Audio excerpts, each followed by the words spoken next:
Right, here we are for another brew day. Today I'm doing a revision of Amber Ale, which I put up a video for a little while ago, so this is sort of Mark 2. The malt bill that I'm using today is pretty similar to last time. All I've really changed is substituting some brown malt for the Carafa 2 that I used last time. I just found it came out quite a bit darker than I wanted, and yeah, so I might actually add this as a late addition, so I'm not so stressed about getting a whole lot of flavour out of it, really just a bit of colour, and yeah, we'll see how that works anyway. So yeah, using the trusty mash tun courtesy of the plumbing department at Bunnings. Just heating up my stroke water here. One thing I'm going to do today is mess around with some salt additions, so I'm going to add a bit of calcium chloride. The water here is really soft, so I'm going to try and push up the calcium a little bit, and yeah, I sort of think for this style hopefully increasing the chloride will sort of improve the mouthfeel and sort of perception of sweetness a little bit as well. Okay, so we're all meshed in now. Yeah, a couple of tweaks I didn't mention actually was I've upped the carrot amber in here a little bit, and the rolled oats as well. Yeah, just sort of based on the previous brew and what I thought might help just improve the body a little bit and some of the sweetness. The temperature's sitting down around 63, 64 at the moment, so I'm just going to put a little bit of boiling water in there to bring it up a couple of degrees, and then I'll pop her in the oven to sit there for a little while. So for this brew today I'm going to be doing some first wort hopping and some cube hopping.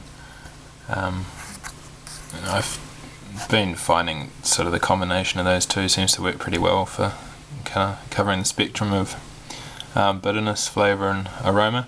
What I'm doing here for the cube hopping additions is on this Brewer's Friend recipe calculator. I'm just using their whirlpool function at 10% utilisation with start temp of 95 degrees. They have a time value here, but it doesn't actually affect the number of IBUs, so I don't actually really know why that's even there. But anyway, it works out similarly to around a 7-minute boil addition, which may be an alternative way of doing it. But yeah, so far that seems to be working fairly well for my cube hop additions, and sort of putting me in the ballpark with how much bitterness I'm going to be getting. So I've just started transferring off the first runnings here. I did a reasonably short saccharification rest, so I just did a little iodine sample and it appears to have completed conversion, so yeah, should be all good. I've just chucked my sparge water in, and also threw the brown malt in at this stage, mixed it through. So yeah, my sparge water is probably about 75 degrees. This is settled to around 70 degrees now, so just collecting the second runnings, and you can see my hops doing their thing, hanging out on the side. So basically we'll just let this trickle away, and then after that yeah, we'll be on to the boil. Just coming up to the boil now. Ended up with about maybe 12.5 litres in there. So I'll probably just boil it down to around 11 or just below 11, and then transfer it over to the cube.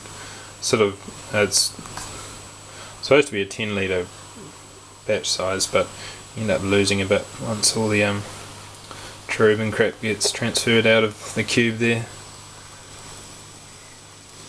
I'd like to upsize this pot at some stage to allow to do some bigger brews, but I think I might actually be struggling to get it to a boil on the stove, unfortunately, so it means I'd have to upgrade a whole lot of things.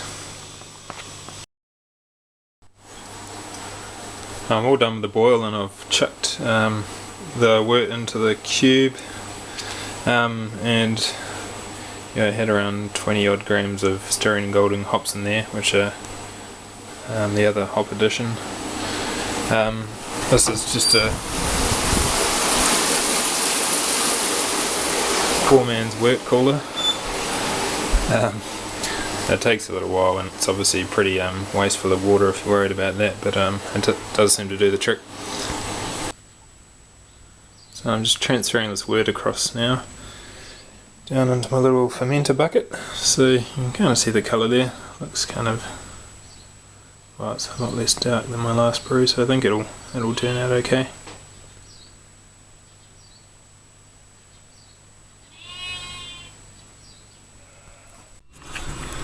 The other thing I didn't mention, just looking at the stats here, I got around a 71% efficiency, so I thought maybe adding the calcium chloride might have improved that a little bit, but I don't know, that's all good, it's pretty standard.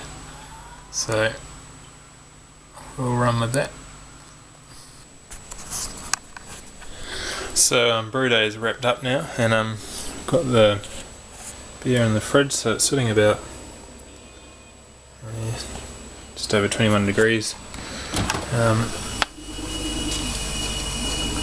All good to go, so hopefully the yeast takes off and we'll be away.